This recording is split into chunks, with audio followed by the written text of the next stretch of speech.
From the scorching sands of North Africa to the frozen forests of the Ardennes, the M1 Garand was the rifle that won the war. Its iconic ping became the soundtrack of Allied victory, a signal to the Axis powers that the American GI had arrived.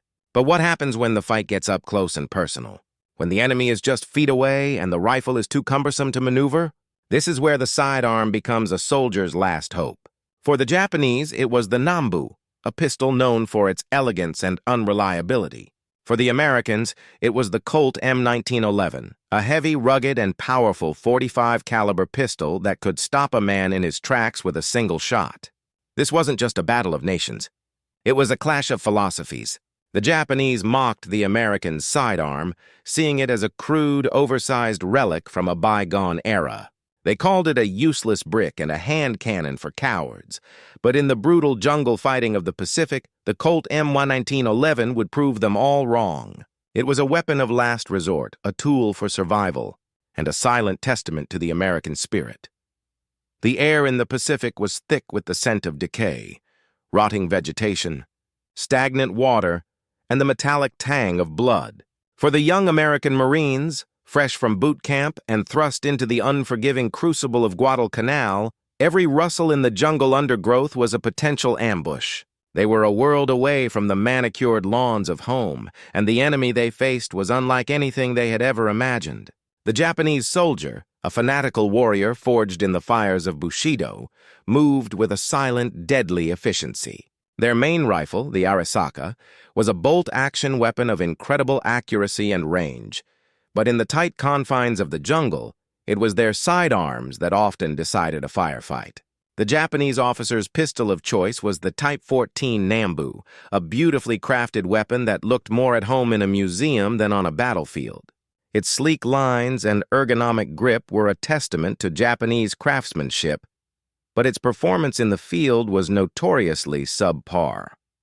The 8mm cartridge it fired was underpowered, often failing to incapacitate a target, and its complex design was prone to jamming in the mud and grime of the jungle.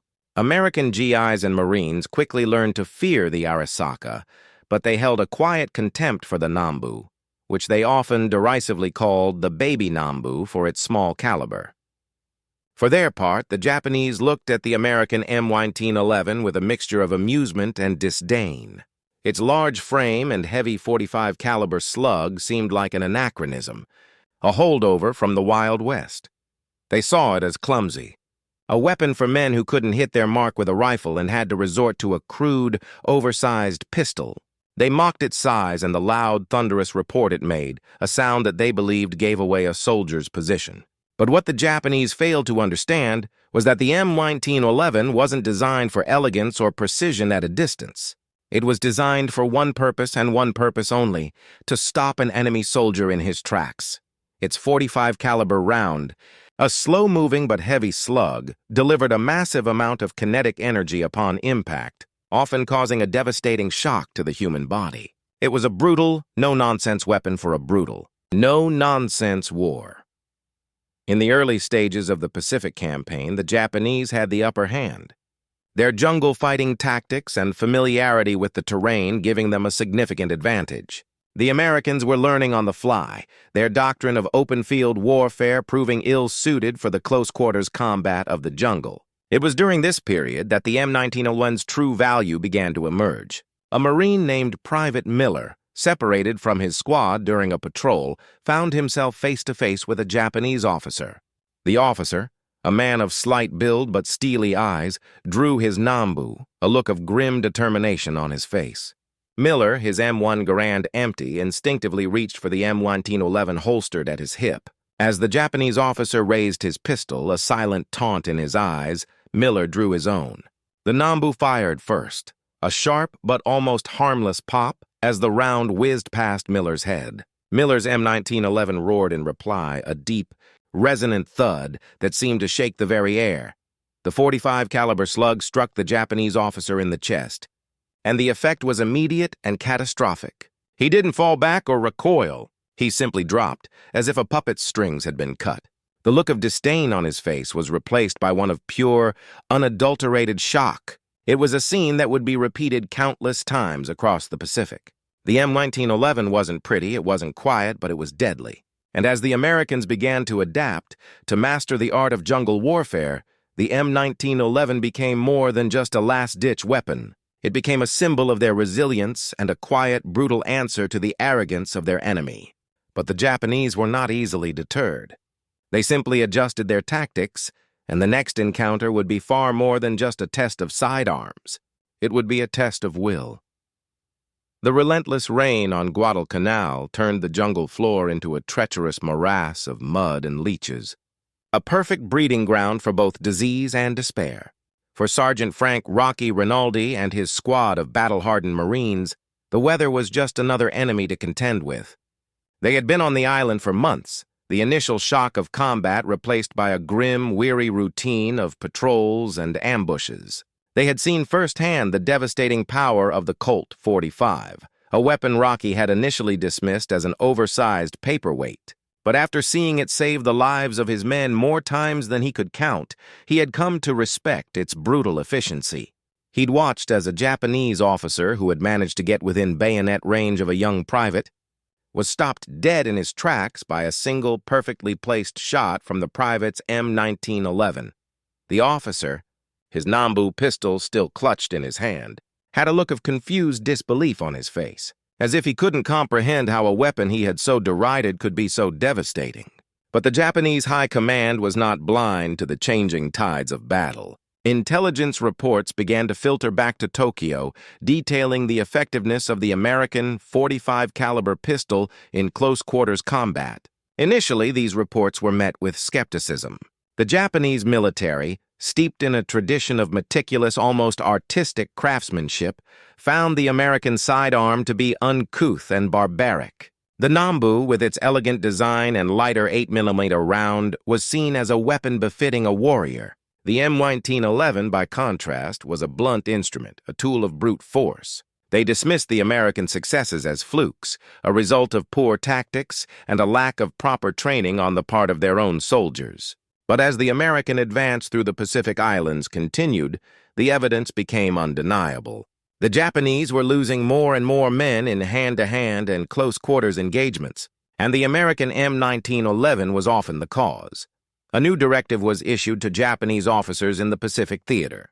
They were instructed to be wary of the American sidearm, to avoid close-quarters combat where the M1911 held a clear advantage. But for many, this was a difficult order to follow.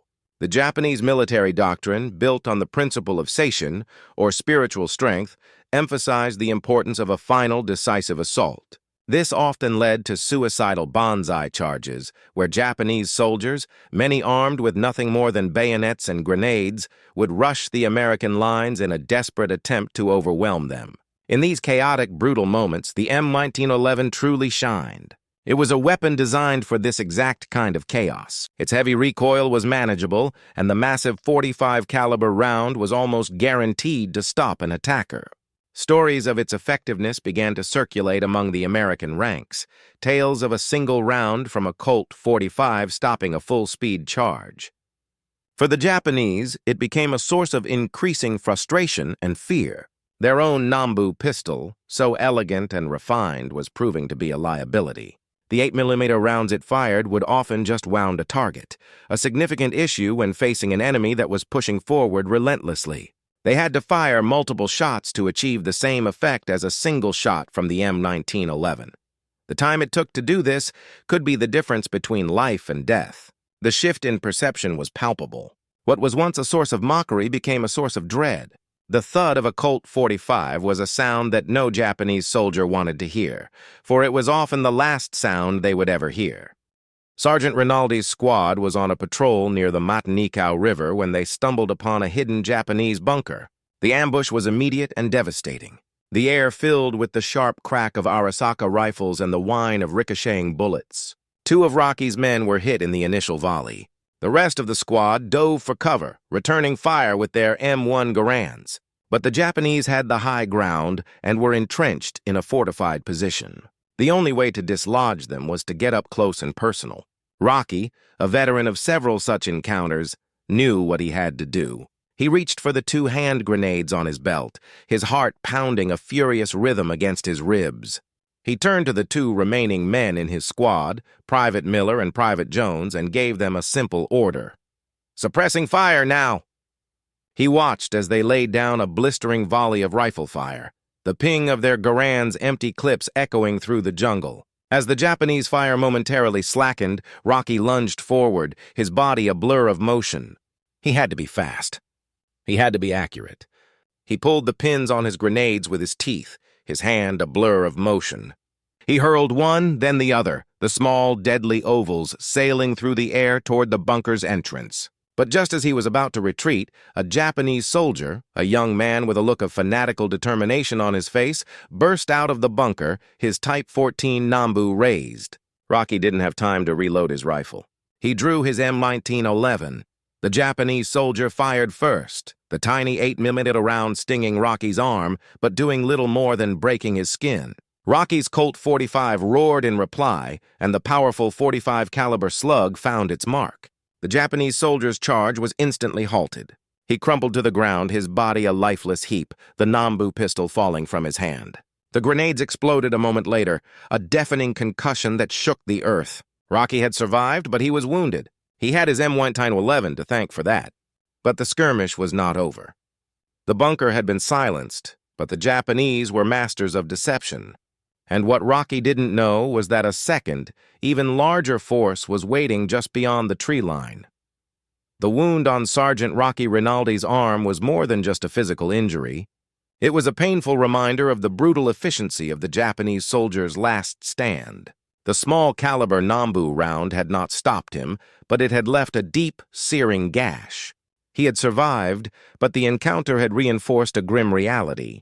The Japanese were not easily deterred, even when their own weapons proved ineffective.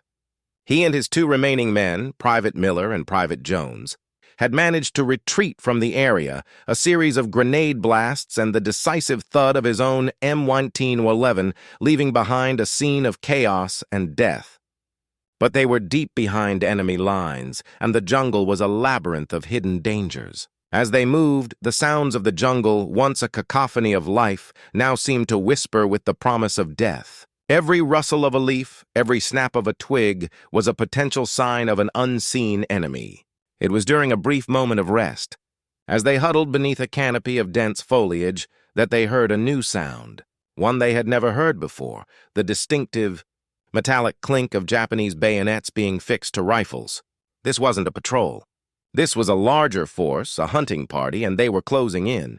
The 3 Marines looked at each other, their faces grim, a silent understanding passing between them. They were surrounded.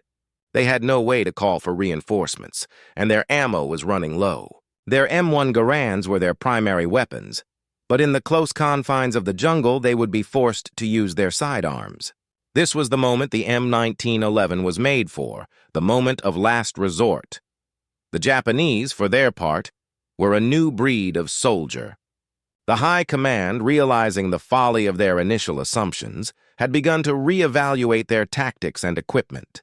The derision and mockery of the M1911 had been replaced with a grudging respect, and a new directive had been passed down the chain of command: capture and study the American sidearm. They had to understand its devastating power, not to copy it, but to find a way to counter it. For the Japanese soldier, this was a difficult pill to swallow. Their pride was a fierce and powerful thing, and to admit that an enemy's weapon was superior was a deeply humiliating prospect. But the reality on the ground was undeniable. The M1911 was a force multiplier, a single tool that could turn the tide of a desperate firefight. As the Japanese patrol, led by the stoic and pragmatic Sergeant Major Tanaka, closed in on the American Marines, Tanaka's mind was filled with a single objective: to capture one of the American sidearms. He had seen the M1911 in action before, a grim spectacle on a small island where a single American soldier, armed with nothing but his pistol, had held off an entire platoon for what seemed like an eternity. He had watched as the powerful .45 caliber rounds tore through his men, the brutal bone-shattering force of the shots leaving a lasting impression. He had to understand it. He had to find its weakness. The American Marines were cornered in a small ravine, the walls steep and slick with mud. The only way out was to fight. As the Japanese patrol began their assault, the air filled with the familiar crack of Arisaka rifles. The Marines returned fire with their Garands, the iconic ping of their empty clips, a clear signal to the enemy. But the Japanese were too numerous, and they were pushing forward relentlessly, their bayonets glinting in the dim light of the jungle. It was a terrifying sight, a wave of fanatical soldiers charging forward with no regard for their own lives. This was the banzai charge the Marines had been told about, the suicide assault that was a hallmark of the Japanese fighting spirit. Rocky, his heart pounding in his chest, gave the order, "Switch to sidearms!" The two privates, their faces pale with fear but their hands steady, drew their Colt .45s. The first wave of Japanese soldiers crashed into their position, a chaotic blur of screaming men and glinting steel. Rocky, his arm burning from the Nambu wound, fired his M1911 with a methodical precision. The gun bucked in his hand, a deep, powerful roar that was a sharp contrast to the high-pitched screams of the charging soldiers. The first man to reach him, his bayonet poised to strike, was stopped in his tracks by a single .45 caliber round to the chest. He fell backward, a look of shocked disbelief on his face, his weapon clattering to the ground. The next soldier, a young man with a wild look in his eyes, was also stopped by a single shot. The M1911 was a brutal, efficient tool of war. It was not a weapon for duels or marksmanship contests. It was a weapon designed to stop an enemy when nothing else could. The two privates were also holding their own, their M1911s roaring in the chaos, each shot finding its mark and dropping a Japanese soldier. But the Japanese were too many. They kept coming. Sergeant Major Tanaka, watching from a distance, was both impressed and horrified. The Americans, with their heavy, clumsy pistols, were holding their own against a superior force. He was beginning to understand the M1911's true power, but he had a plan, a new tactic that would negate the American advantage. He raised his hand, and the sound of the Arisaka rifles fell silent. The chaos of the battle was replaced by an eerie stillness, a silence that was more terrifying than the noise of the fighting. The American Marines looked at each other confused, their pistols still clutched in their hands. They had survived the initial charge, but the Japanese had simply melted back into the jungle, their movements silent and swift. Rocky's heart sank. This wasn't a retreat. This was a trap, and the silence was just the beginning. The sudden, unnerving silence after the banzai charge was far more terrifying than the initial assault. The Japanese, who had moments before been a screaming, charging mass of humanity, had vanished as if swallowed by the jungle.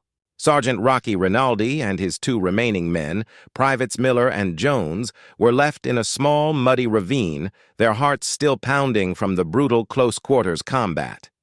They had survived, their Colt M1911s proving to be the decisive factor, but the respite was brief. Rocky knew this wasn't over. The Japanese were masters of psychological warfare, and this silence was a calculated move to unnerve them, to make them paranoid. He and his men reloaded their M1911s, the weight of the .45 caliber magazines a familiar comfort in their hands. They listened, their ears straining to pick up any sign of the enemy, a rustle in the undergrowth, a snap of a twig. Was it an animal? Or was it the enemy? The mind, in such a state of high alert, can play cruel tricks. They were no longer fighting a physical enemy. They were fighting their own fear.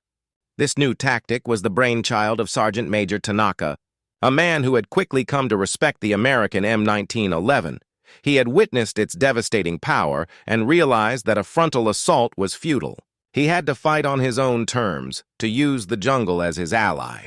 He had his men surround the ravine, their movements silent, their presence a suffocating pressure. He was not going to give them a clean shot. He was going to wear them down, to exhaust them, to force them into a mistake.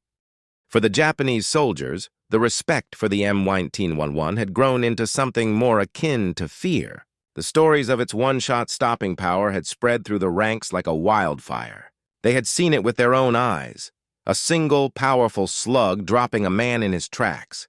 The mockery had ceased. The derision had been replaced by a grim determination. They still believed in their own spiritual superiority, in the righteousness of their cause, but they were no longer blind to the American sidearms' brutal efficiency. They had to be more careful. They had to be more cunning. The standoff in the ravine was a classic example of this new reality. The Japanese were not going to sacrifice their men in a futile charge. They were going to wait. They were going to use the jungle to their advantage, to make the Americans come to them. Hours passed, each one an eternity. The sun, a distant hazy orb, began to sink below the horizon, casting the jungle in an eerie green light. The sounds of the jungle grew louder as the nocturnal creatures began to stir. For the Marines, this was a new kind of hell. They were exhausted, hungry, and their nerves were frayed. Private Jones, the youngest of the three, was beginning to show the strain. His hands were shaking and his eyes darted nervously from side to side. "They're just playing with us, Sarge," he whispered, his voice trembling. "They're going to come at us when we're asleep." Rocky knew he was right. The Japanese would not stop until they were all dead, but he also knew they wouldn't just charge again. They would use stealth, a silent approach, a bayonet in the dark. Rocky made a decision. They couldn't stay in the ravine. It was a death trap. They had to move. They had to break out of the encirclement. It was a dangerous plan, but it was their only option. "We're moving out," he whispered to his men. "We're going to try and flank them. Stay low, stay quiet, and keep your pistols ready." They began to crawl, their movements slow and deliberate, their bodies a part of the muddy earth. Every foot of progress was a new battle. They could hear the subtle movements of the Japanese around them, a whisper of a footstep, the soft rustle of a uniform. The M1911s were no longer just a last resort. They were their only hope. As they reached the edge of the ravine, they saw him. A young Japanese soldier, his face a mask of concentration, his Arisaka rifle held low. He was no more than 20 feet away. He hadn't seen them. Rocky raised his M1911, his hands steady, and took a breath. He had to be silent. A gunshot would give away their position. This was a moment where the .45's power was a liability. He had to use it in a different way. He aimed not for the soldier's body, but for his foot, and with a soft click that seemed to echo in the silence, he fired. The sound was a sharp, almost inaudible thwack as the heavy slug hit the soldier's boot. The soldier gasped, his eyes wide with pain and surprise, but he didn't scream. He simply fell, a look of stunned disbelief on his face.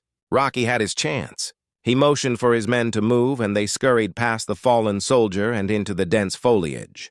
They were free for now.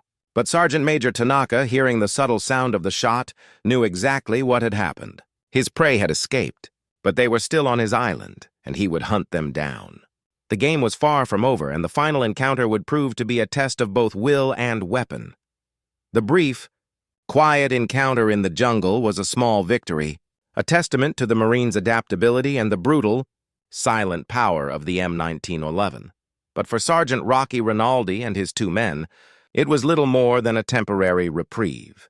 They had managed to break out of the encirclement, but they were still deep behind enemy lines, exhausted and running on fumes.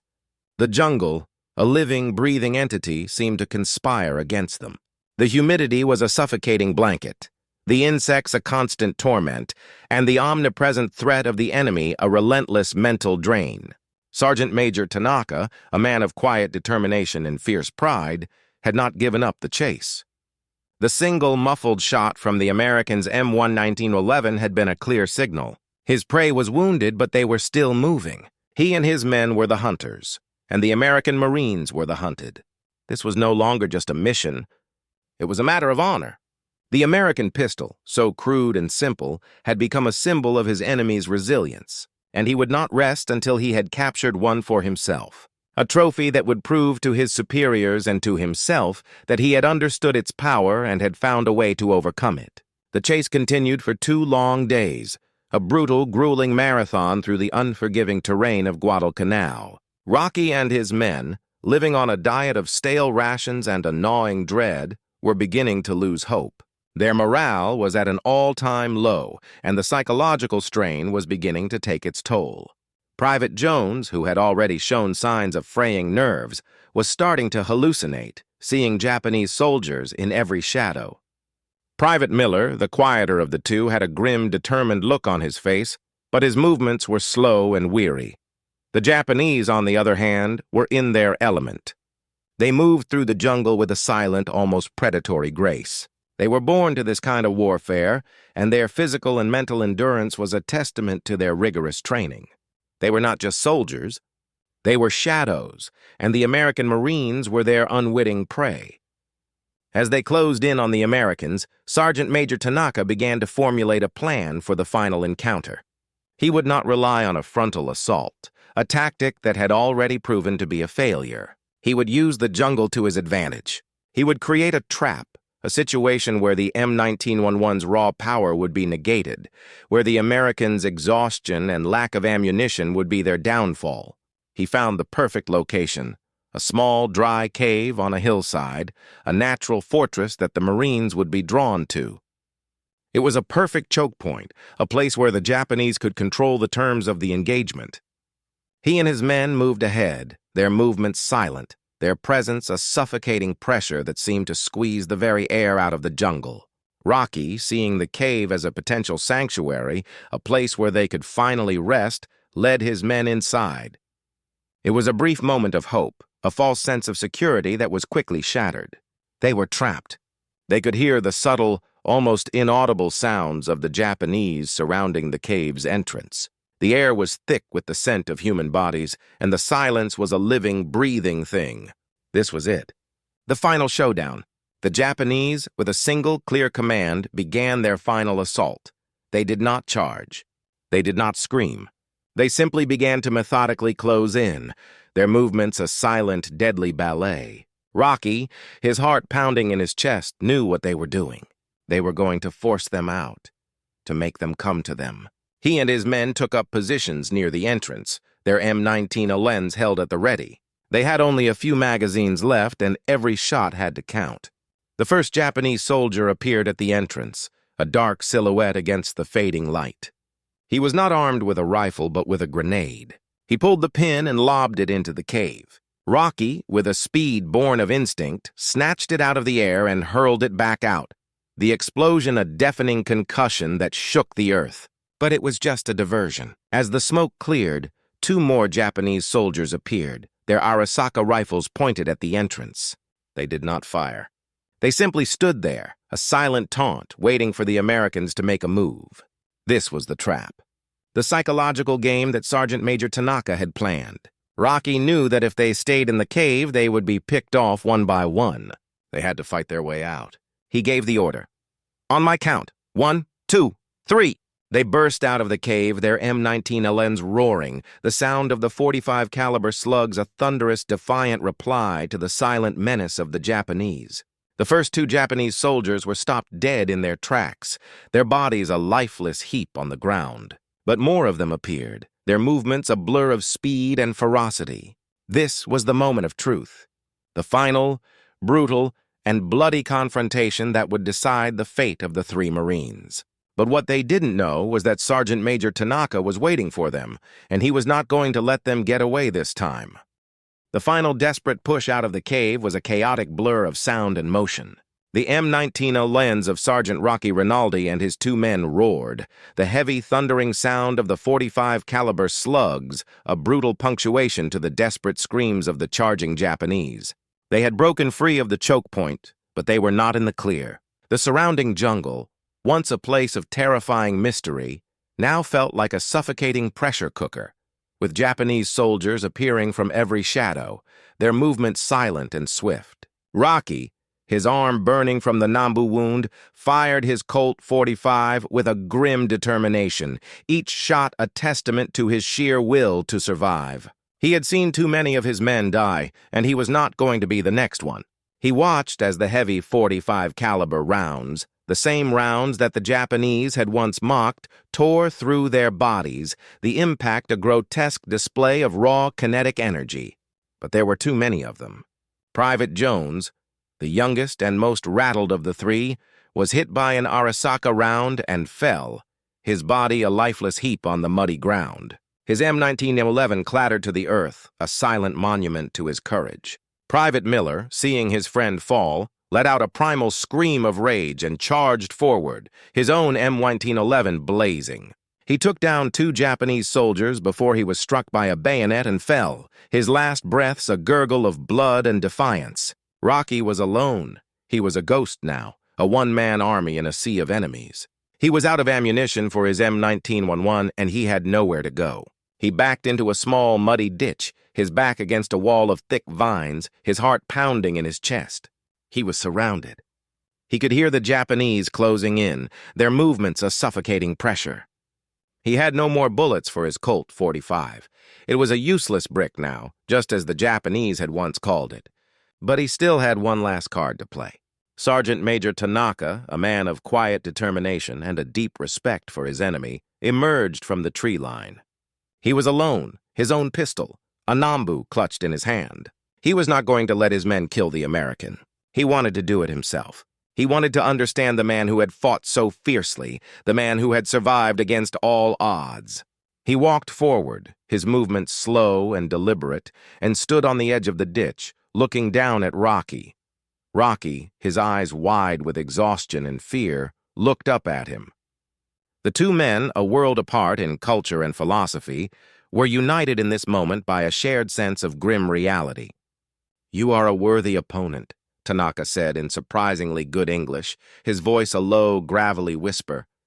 "But you are defeated.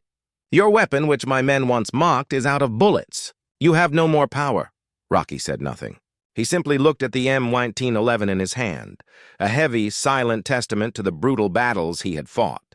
Tanaka raised his Nambu, his face a mask of grim determination. "Prepare to meet your ancestors," he said, his finger on the trigger. But just as he was about to fire, Rocky did something unexpected. He didn't drop his pistol. He didn't surrender. He didn't beg for his life. Instead, with a final, desperate burst of strength, he reached for the grenade on his belt, his thumb on the pin. Tanaka's eyes widened with a sudden dawning comprehension. The American was not just a soldier. He was a warrior. He was going to take them all with him. He had to act fast. He had to stop him. He lowered his Nambu, his face a mask of desperation. But it was too late. Rocky, his face a mask of grim determination, pulled the pin. The sound was a sharp, almost inaudible click that seemed to echo in the sudden silence. The 2 men, a world apart, were about to meet their fate in a fiery, final confrontation that would forever be etched in the history of the Pacific War. The sudden, final click of the grenade pin was a sound that transcended the chaos of the jungle, a stark final note that hung in the air like a death knell. Sergeant Major Tanaka's eyes widened in a mixture of horror and grudging admiration. He had spent weeks hunting this man, this ghost, and now, in the end, the American was choosing not to surrender, not to beg for his life, but to take his enemies with him in a final, fiery act of defiance. This was the warrior's spirit. The seishin he had so deeply revered in his own culture, manifested in the very man he had hunted. He had miscalculated. He had believed the American was defeated, that his M1911, now a useless brick, was his only source of power. But he had not accounted for the man holding the weapon. He had not accounted for the American spirit, for the raw, unyielding will to survive, even in the face of certain death. He had no time to think, no time to react. He had a split second to make a decision that would define his life and his legacy. The grenade, a small, deadly orb, was still in Rocky's hand, its fuse burning silently. Rocky, his face a mask of grim resolve, was not going to let go. He was going to take them all with him. He was going to make sure that his sacrifice was not in vain. And then, with a speed born of pure, desperate instinct, Tanaka did the only thing he could do. He lunged forward, not with his pistol raised, but with his arms outstretched. He tackled Rocky, his body a shield, his mind a blur of motion. He had to get that grenade away from him. He had to save them both. He crashed into Rocky, the force of the impact sending them both tumbling into the muddy ditch. The grenade, a small, deadly object, was jarred loose from Rocky's grasp, and it rolled harmlessly into the mud. Rocky, dazed and confused, looked up at Tanaka. The Japanese sergeant major, his body a shield, was breathing heavily, his face a mixture of relief and disbelief. The grenade, its fuse burning, had been a bluff. Rocky had never pulled the pin. He had simply pretended to, using the silent, chilling sound of the click to unnerve Tanaka. It was a brilliant final act of psychological warfare, and it had worked. Rocky, seeing Tanaka's stunned expression, saw his chance. His M1911, the weapon he had so heavily relied on, was still in his hand, a useless, heavy lump of steel. But he didn't need bullets. He only needed a distraction. He raised the pistol and swung it, the heavy butt of the gun connecting with a sickening thud against Tanaka's temple. Tanaka, a look of shocked disbelief on his face, fell backward, his body a lifeless heap on the muddy ground. Rocky, his heart pounding a furious rhythm in his chest, scrambled out of the ditch. He didn't stop to look back. He ran. He ran until his lungs burned, until his legs ached, until he was sure he was out of the immediate danger. He eventually stumbled upon a Marine patrol, a group of young men with a look of exhausted relief on their faces. They were looking for him. They had heard the sounds of the firefight, and they had come to investigate. Rocky, a ghost of a man, collapsed into their arms, his body racked with exhaustion, his mind a whirlwind of emotions. He had survived. He was alive. As he was being carried away on a stretcher, he looked back at the small, muddy clearing where he had fought his final battle. The bodies of his men and of the Japanese soldiers lay scattered across the ground, silent testament to the brutal, unforgiving reality of war. And in the middle of it all, glinting in the dim light of the jungle, was the Colt M1911, a weapon of last resort, a silent answer to a war of brutality, and a testament to the fact that it wasn't the weapon that won the war, but the man holding it. The Japanese had mocked it, had called it a useless brick, but in the end, it was the .45 that silenced them, not with a bullet, but with a simple, brutal truth, that in the hands of a determined man, a weapon is never useless. The story of Rocky Rinaldi became a legend among the Marines in the Pacific, a quiet, somber tale of a man who had faced the very worst of the war and had emerged victorious. He never spoke of the encounter again, but he carried the memory of it with him for the rest of his life, a silent testament to the fact that a single man with a single weapon could change the tide of battle. The Japanese, for their part, never mocked the M1911 again.